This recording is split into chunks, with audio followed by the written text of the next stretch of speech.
Welcome to a new video welcome to a new project video on my channel.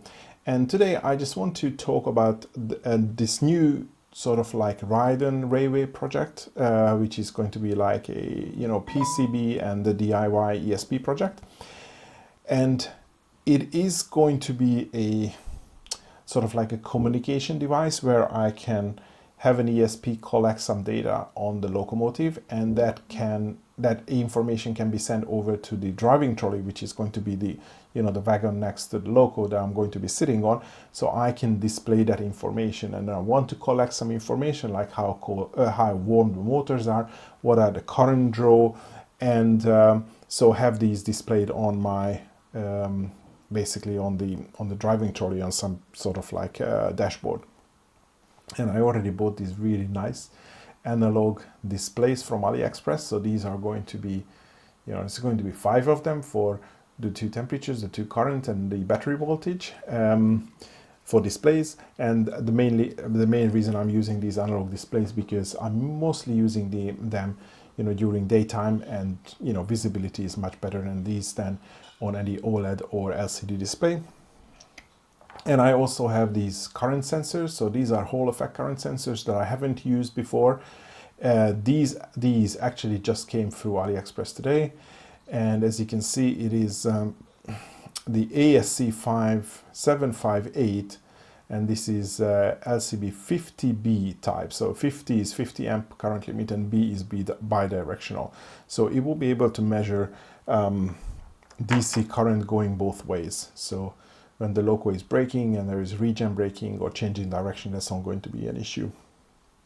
So finally, let's say this is the sender unit that would have these current sensors connected, the temperature sensor, which you can see 2 of them here, and probably some voltage sensing as well. Maybe something else in the future, but that's going to be phase 1. And the original idea was that that's going to send the data over to the receiver unit, and I was planning to use these CAN bus transceivers, but for some reason I can't get this CAN network working. So ditching the idea for the time being, and I actually implemented ESPNow communication between the 2 devices. I wanted wired communication, but I think wireless communication is going to be fine. The distances are small, there's not going to be a huge amount of interference. Let me just mute my phone. And so I don't think that's going to be an issue, but I wanted CAN because it's a vehicle communication, so I thought CAN would be an ideal protocol. So that's one thing, so displaying this information. And by the way, the reason this whole idea came because 2 years ago I made this wireless controller for my train. I was using a motor controller which had all this information like temperature and current, and I was displaying that information on the controller, which was really useful. So especially if there are issues, like this is how I discovered that one of my chain was loose, because I just noticed that the current on one of the motor really spikes up and the other motor wasn't really doing anything. So I think these are useful information, especially if something goes bad. And I thought, since I have all this information, I should be able to record it. And originally I thought maybe I should add an SD card module to this, but I thought maybe I'm going to do something different. So on this receiver unit, the Bluetooth is enabled, and I actually made an Android app in order to receive and log this information. So I'm going to screenshot the whole thing again, but basically I have an app where you can select the Bluetooth device, and as you can see, it sends over the details, and I can log this information as well. So that's the other part of the project. And this is all that I'm going to talk about today, is roughly how the ESP code works at the moment, how the ESPNow works, and also some of the Bluetooth stuff and how I got all this information, because I managed to find some really good resources on the internet. And also just want to say that I think CAN is definitely ideal for this application, or would be ideal, because, well, it's a physical connection, so it's nothing radio. And also, if I would want to add a third device to this network, you know, like a second display, or maybe just a logger unit which doesn't have any display, just a separate unit which just logs the information, I can easily connect to the CAN bus network.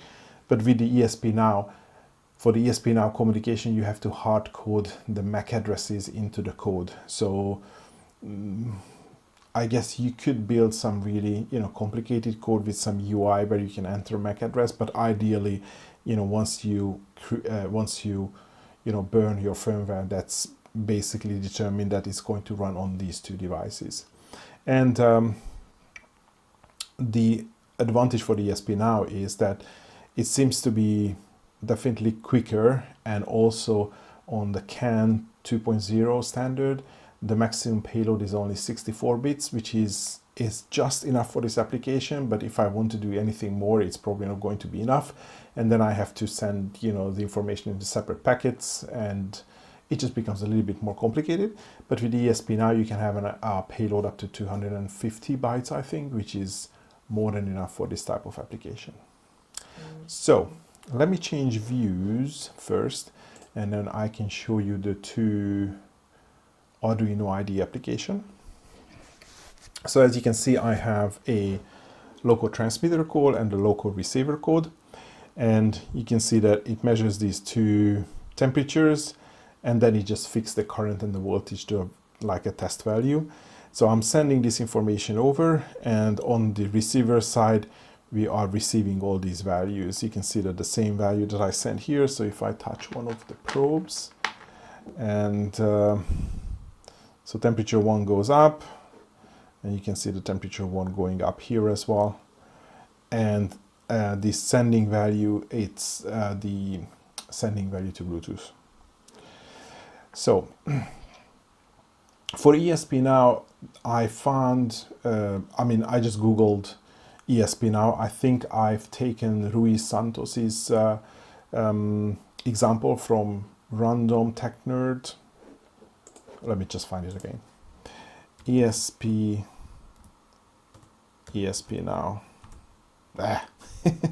Okay, sorry, no. Random Tech Tutorials. So he has some really good examples how you can do this. But essentially, I have enhanced that with, you know, reading the DS18B50s, B20s. So as you can see, you have to hard code the MAC address of the receiver side, and basically in his example, he's sending BME 280 readings. Both devices has BME 280, and just the readings are sent over to one unit to another. So one reads, but then the other one displays the information, and vice versa. So what I have done here is that I created two different structures. So there is a sort of like a Loco structure, which has all these 5 readings. And then there is also a receiver structure, which is empty at the moment, but that the receiver would be able to have some buttons, and it can send data over as well. So you define these two structures, and you have 2 events, which is a data send event and the data receive event. And basically you map the received data into the structure that you defined. So obviously you have to make sure that the 2 codes are aligned with each other. So the one sends the same structure as the other one receives. And so you define these, and in the setup, first I just have the stuff to get the BS sensors. Actually, let me move my head around, because we are not seeing the bugs here. I mean, you know, for Node-RED, I also have to move my head here so we can see the debug. So these are the BS DS18B50s, B20s. So I read the devices, and that's the ESPNow declaration. So you specified it in station mode, and then you init ESPNow, and you register the data send event, and you basically, you can also encrypt the channel, which I haven't done. And then you add this peer info, which is your other device that you are sending the data to. And I believe you would be able to set up a communication where one sends the information to multiple peers. So it doesn't have to be a one-on-one communication, it can be one-to-many or many-to-many. and you also receive a receiver event. And yeah, and I'm also blinking some LEDs, so I can see that the ESP is actually doing something. And the best thing about ESPNow is that you don't have to do anything in a loop. So in the sample example, the loop is just displaying data. Oh, no, actually, I think the loop is not doing, well, sorry, the loop is reading the sensors, but it's not doing anything ESPNow related. So as you can see now, I have a code here which says, did more than 1 second elapse from the last temperature update? And if did, then we read the sensors, we read out the sensors, we put the temperatures, and as I said, the other 3 values are hard-coded to a fixed value, and we put it into a structure. Well, we put it into the Loco structure, and then we just send it. We broadcast it to, we broadcast the Loco data, and that's it. It's a single line to send the information. And then I just increase the counter and I print some stuff on the screen. And I blink the LEDs every second, and that's it. It's so simple. It's so simple to do ESPNow. This is the first time I'm already loving it, so I think I will create an ESPNow version of the Loco controller as well. And on the receiver side, it is much more complicated, mostly because of the Bluetooth. But again, you have to have hard-code the MAC address for the sender side. And I have also defined the 2 structures here. And there is a lot of BLE stuff, so let's just skip the BLE stuff. But here on the on data receive, that's the event when we receive the data. Again, I just map the incoming data to this Loco data structure. And then I can read out the individual values from the, the different values of the structure. And as you can see, I'm sending float values over. Yeah, it's not restricted to very simple data types. And yeah, and of course, once I receive the data, then I also send the data into Bluetooth. And so setup is pretty much the same, plus all the Bluetooth stuff. And then we see, and again in the loop part, I just blink the LEDs, and I handle the events when a Bluetooth client is connected or disconnected. So again, very, very simple code. And for the Bluetooth part, actually I'm going to link 2 videos in the video description. So actually there is this video, it's made by the same guy, and it's like a 3-part series on how Bluetooth work on the ESP32. And the first part is just to explain Bluetooth and what Bluetooth is, and what is a characteristic and the service and everything, and how you can create one.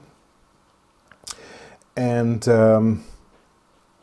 that was very useful for me because I had some ideas on how Bluetooth works, but I didn't understand what is the difference between read, write, and notify. And then he explains very well in this video. So it is really a good video to learn Bluetooth. And then the third application was about how you create a sketch in Arduino IDE in order to send data from ESP to a Bluetooth device. And again, it was probably the simplest example when he created a notify service, which basically what it does is that the ESP, it just sends data. So, and then the Bluetooth client doesn't do anything, it just listens to the data and then logs it. And also in this video, he explained very well, so this is the Arduino part of it.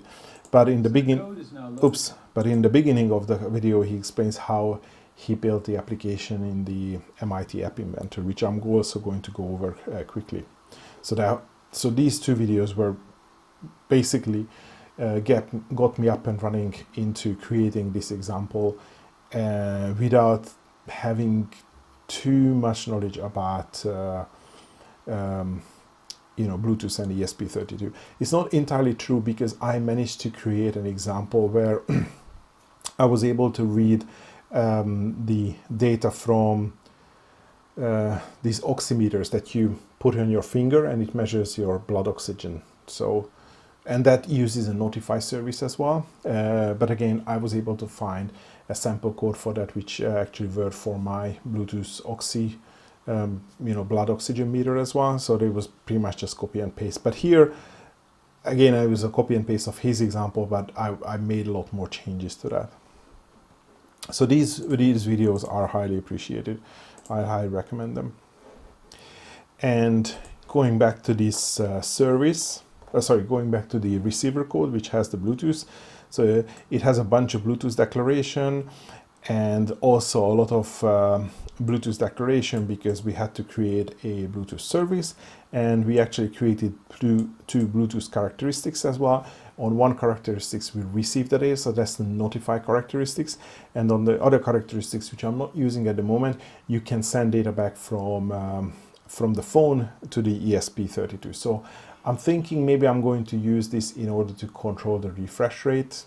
So maybe on the phone I would be able to switch from once a second to every 500 milliseconds or 250 milliseconds. I'm not really sure if that's going to be useful or not, but again, the example contained both of the characteristics. And then you create the UID for all these, and again, it's explained in the video, so I don't want to go over. I would rather have you watch the other video if you are interested in the topic. And okay, that's not Bluetooth, that's not Bluetooth. Yeah, and the Bluetooth sending is again very simple, because you say, okay, I have this characteristic which I set the value, and again, you can, well, instead of sending just one single value, you can send a packet of like a binary string of values, and I forgot what the limit is, but I think it was fairly reasonable, like 20 bytes. I think it was around 20 bytes, but don't quote me on that. So at the moment I'm sending, not actually, well, I'm sending 5 values, but it's actually 10 bytes, because both of them, each one of them are integers. So you put these into basically a byte array, and then you call notify, and that's it. It sends the data over Bluetooth. And of course, you have to create a couple of callbacks when a client is connected or disconnected, and then you have to set up characteristics, but that's basically just copy and paste the example code. This is how you create a characteristic. And I have this method here, which is called the pack integers. So this is where I pack the values from my Loco data, which has all these 5 float values, and I pack them into bytes. And the data format I decided to do is I time the values by 10. So I'm not sending float values, but I times them by 10 and send the integer values. So basically I'm sending a single decimal place. And I just basically, pack these, I treat them as 16-bit integer signed integer values, and I pack them into the individual bytes.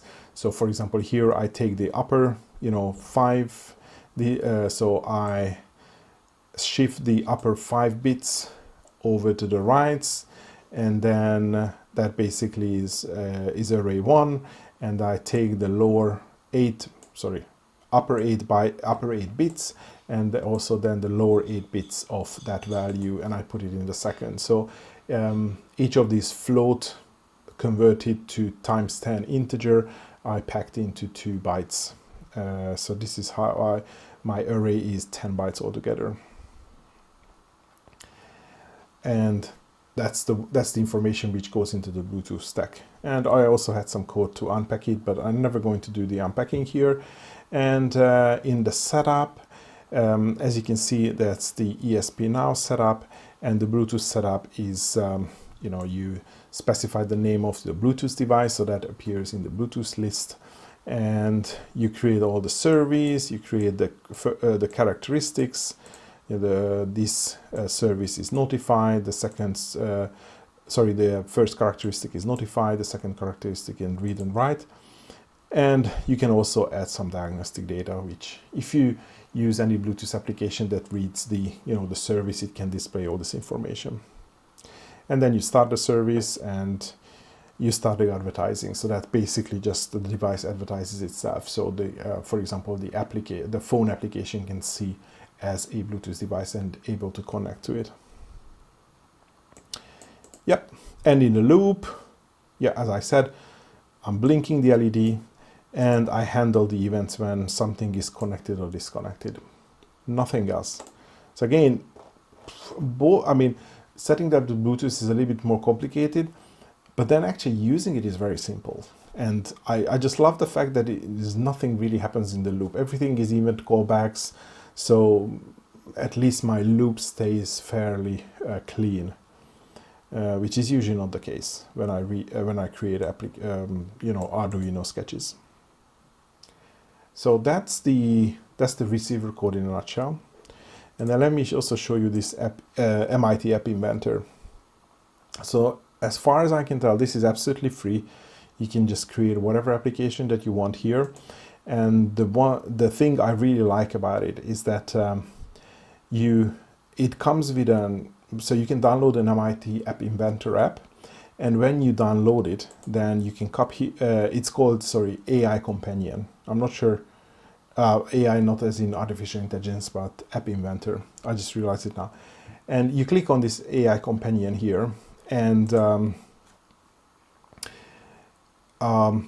then it was going to show you a QR code, and then you can scan that QR code on your device, and basically it will start running the program. And the best thing I like about this is that as long as, you just have to make sure that your phone is live and it's, the screen is not locked and everything. But then if you start making this code, you see the changes immediately in the application, in the phone, which is running the application at the same time.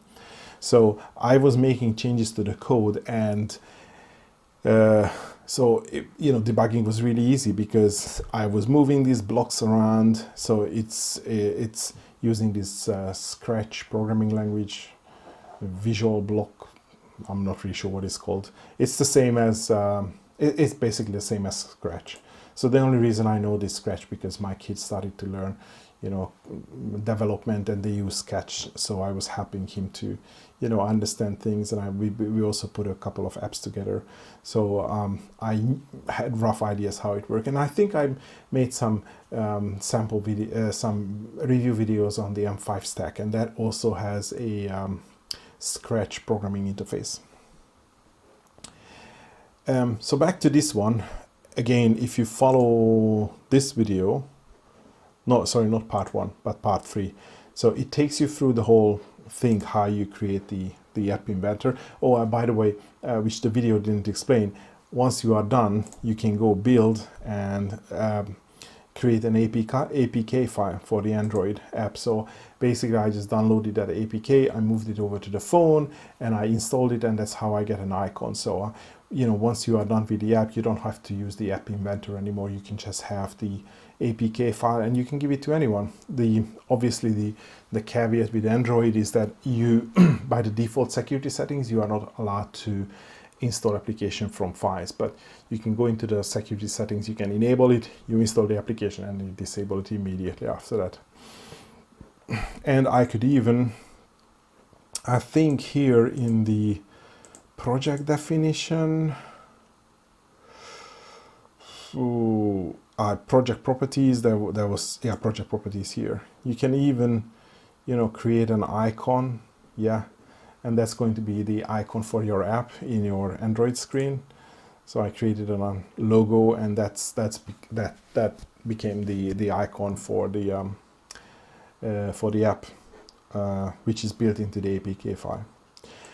So if you want to again understand the whole flow, how this program works, you can go back to the previous to the video, because it literally just explains step by step that you move a screen control here, you resize it, you start adding the code together. So everything which is sort of like up here is based on the code, and then everything down here is something that I've created myself. So obviously these are just screen elements that display various information.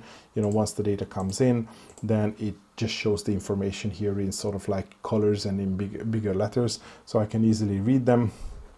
And I created this whole section here for the logging as well. And so I'm only going to explain what I have done additional to what you could see on the other video. I have created 2 more components here. One is a file export, so that's going to handle all the CSV file creation, and the other one is the clock. which is used because I wanted current time, so I needed this clock component here. And actually I think I have used a second component as well, but I'm going to talk about once we get to the file list. So in the sample code from the video, we have gotten to the point where we were only sending one single value over, and we were displaying it here in the characteristics. So I started modifying the code. Instead of sending one value, it sends 10 bytes in a list. So what I had to do in the blocks section is I created a couple of global variables, again, temp A, temp B, current A, current B, and voltage. So these are my 5 variables when I'm going to put all the values into. And yep, and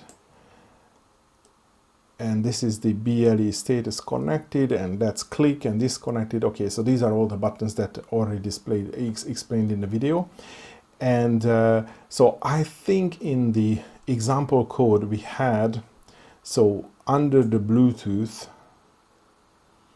which is here, we had receive bytes received, or there was one which I think there was an integer received. I think that's the example which I used. So I changed that to bytes received. Yeah, dot bytes received, and this is the one which uses the you know, all the, not a single value, but like a list of values, so basically an array. So you tie it to the service ID, the characteristics ID, just like before, and then you get these byte values. So that's where your byte array sits when the data is received. And first of all, what I have done is I wanted to show these bytes. So basically in the characteristic one, you can see a numbers separated by pipe. And this is what is shown here. So I displayed the byte array, which is basically a list. It's, well, the array is called a list, and I joined them using a pipe separator. So this is why you could see that on the screen. And then I started to decode these values, which is basically I take the first value, I times it by 265, so 8 bits. And I add the second value. And again, just was also highlighted in the video, the indexing is like indexing in BASIC. So instead of starting from 0, it starts with 1. So the first byte is index 1. So that's the high byte for the first value, and the second one is the low byte for the so the MSB and the LSB. I think this is how it is called. So this is how I recreated the temp, and that's basically the same calculation as I have done here in reverse. And then I also had to do a little bit of magic to handle negative numbers, because the way C handles or C stores negative numbers is, I think it's called a 2-component. So it negates all the bits and subtracts 1, which I thought that the way C stores, or I'm not sure if it's C or Arduino ID, I thought the way it stores the negative numbers, it just flips the highest significant bit to 1, but actually it flips everything and then -1. So what I have done, I mean, it's a very crude code, but there is no real bit operations in the MIT App Inventor, and also there are no no types. So this global temp A is a variable, and the type of the variable gets determined based on what value to assign to it. So I could not like XOR. I think I could XOR it, but I won't be able to tell whether it's like a 32-bit or a 16-bit. So I come up with this workaround which says that if the temperature is bigger than hexadecimal 8000, which is 32,678, which means basically the highest bit is 1. That's only possible if it's a negative number, so all the other bits are flipped. And basically you can recalculate the original value if you subtract it from 65 65,536, so that's hexa 10000 whatever, and then you divide minus the value here, so that basically converts it back to, it's like times minus 1, the value, no, sorry, not times minus 1, it converts it back to the absolute negative value, so you have to times it by minus 1, but then because this is represented as a float value with 1 decimal place, I also had to divide it by 10. So at the same time, I just divide it by minus 10, and that gives me the proper negative value. And of course, if this doesn't happen, I just need to divide it by 10. And this is what I have done for every single value. So you can see that the temp B, and I also update on the screen. So this updates these elements here. So I do the same with B, temp B, but then the index is 3 and 4, and for current A, the index is 5 and 6, and then 7 and 8, and 8 and 10, and the rest of the code is exactly the same. So I do all these stuff here, and I update all the screen, and then if I say if the logging is enabled, I call another function called, which is export data to CSV, and that takes care of does all the exporting. And we already got to the part of the exporting stuff. So the idea was that I can, oops, I didn't want to do that. So I can specify, this is an input field where I can specify a text value, and then the system would generate a file name, which is a timestamp plus the text value .csv. And when you click on the start, it starts the recording. And there is a whole lot of logic up here as well, based on whether you are connected to a client, it enables and disables the logging, whether you have, you start receiving the reading again, it enables and disables the logging. You see a lot of stuff here. Like, yeah, if you are connected to BLE, then it enables and disables a lot of stuff. So you can't, click on logging when you are not even connected to a Bluetooth device. But essentially, when you click on start, then the system generates a file name. And as you can see, this is the, that's where I needed the clock1 component, because that has a function which is called call clock1 format. It has a format datetime function, and then it formats the now, which is the current datetime, and it formats it to this format. So it's the datetime underscore and the file segment that I typed in the, and then CSV, and it enables and it sets the file name into the global, and then every time a data is received through Bluetooth, it calls this export data to CSV, and then it checks whether this file already exists. And if it doesn't exist, it creates it, it appends to it, and with the append, it puts the headers in. So, and then if the file already exists, it doesn't add the headers anymore, but it adds the values. So again, you can see that I'm joining a big text here, which is, again, it contains the current timestamp with this is the .sss, so it also contains milliseconds timestamp, just in case I want to record more data more than once a second. And then it just puts all the values comma separated, and then it puts into the file name. And it increases the log count, and it updates the log count here. And that's the logging. It's really simple. I mean, as you can see, it's very easy to basically cobble these together. And most of the file management functionality is here. So once you drag this export file thingy, then you have options like, append to file, copy file, these stuff here. So yeah, good. And then I also wanted to have this functionality to get these files, because these files are created in the app workspace of the application. So not app workspace, but the app file system. I forget how it works, how it what is actually called, but it's not visible by the usual File Explorer applications under Android. So I think this is some stuff in Android 11 that they introduced to make the file access more secure, which means that I had to be able to access the files from the application itself, you know, send it, delete it. So this is why I created a new screen. So if I go over to the file list screen, so, and then I also created a button here which takes me to the file list screen. And it's very simple. It has a list view and it has a couple of buttons. So back to the first screen, refresh, share and delete. So share is mainly the thing how I can just email the file off from the application to myself.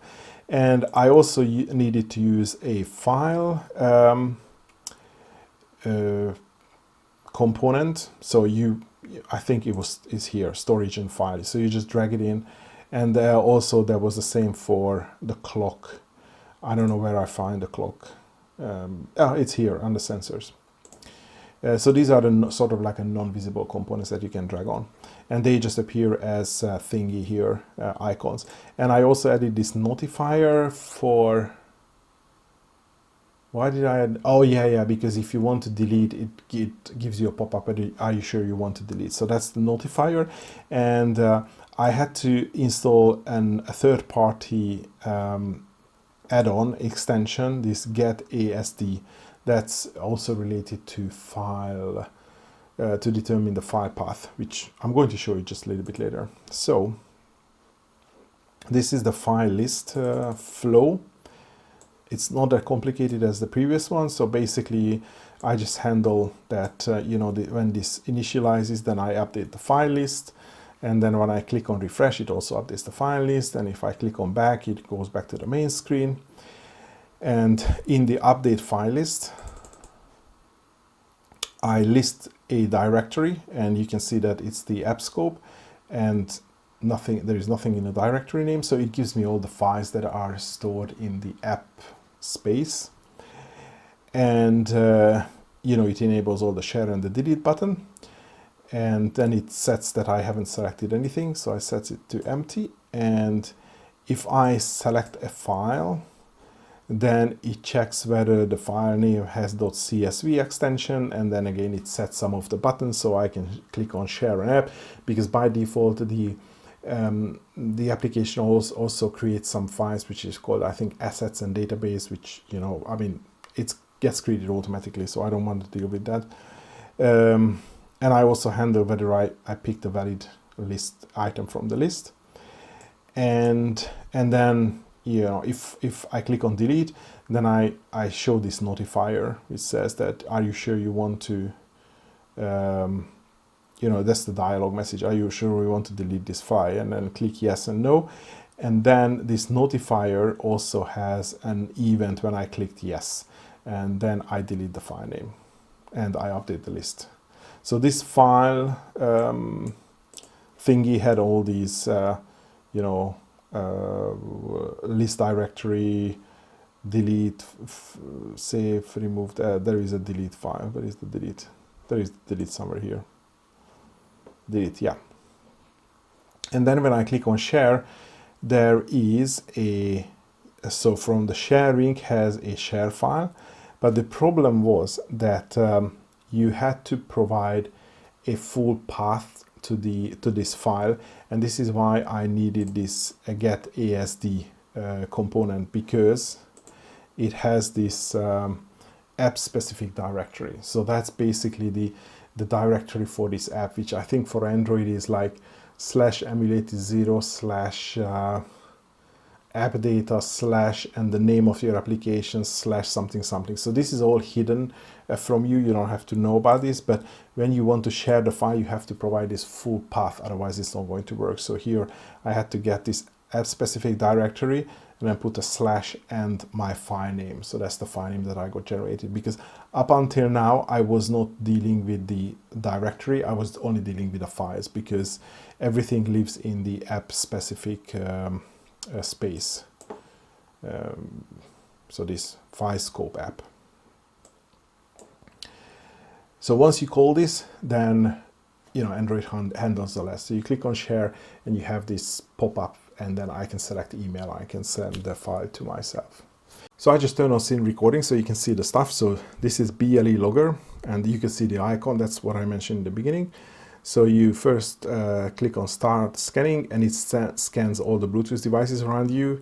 And you see the list is appearing, and then once I select something, so this is the V49 1976, and that's actually what I configured. If you remember the transmitter code, there was a place somewhere in the declaration where I specified what the file name should be. What the Bluetooth device name should be. So I select that, and then it connects to the service and it starts pulling the data. And again, if you remember on screen one, I think I set up here that oh Jesus, I mean, navigation is not really easy in this app. Sorry, in the app inventor or in Scratch. I'm not sure if you can put like labels or things. Yeah. So this is where, you know, if the bytes are received, then I display the bytes separated by pipe. So that's what you can see up here on the second line, which says characteristic 1. And then the value gets broken up and then it's displayed below. And let me just heat the temperature up again. Yeah, you can see that the temperature one is going up. And actually you can see the byte values, how they go up as well. And if I wouldn't have these -5, -3, then you would see that most of the bytes are 0, because obviously for such a low values, the high bytes are always 0. So here I can do like set the file name, demo, and then I can say I start recording. You can see that it puts the timestamp _demo.csv, and I can see that now I have 6, 7, 8, whatever records that are created. So it just logs the information, whatever comes over. And I tried that if you close your phone, then the app keeps running in the background and it keeps recording. I think the only reason when it stops, if this one stops working, so the Bluetooth device turns on, it doesn't reconnect automatically. So then it would just basically just stop getting information from the Bluetooth device, and obviously the logging is just going to stop because there's no data coming. Okay, so let's just stop the logging. You can see how the buttons are enabled and disabled based on the status. And then I can go to the file list. I can refresh, there's nothing really here. I can delete an old one. It just asks me, do you want to delete? If I say no, then nothing happens. And if I say yes, then it deletes. And if I select demo, then I can just share, and the regular sharing appears, and I can do like, I want to send it to myself, demo, and then send. And now it is sent, and I can go back, and I think that's the other thing, because it's when I'm changing screen, it disconnects from Bluetooth. I'm not sure why it does that, because stopping definitely doesn't disconnect from Bluetooth. But that's the app, that's how it works. And if I go into Gmail, you can see the file that I received, and I can click on it. And let's display in Google Sheets.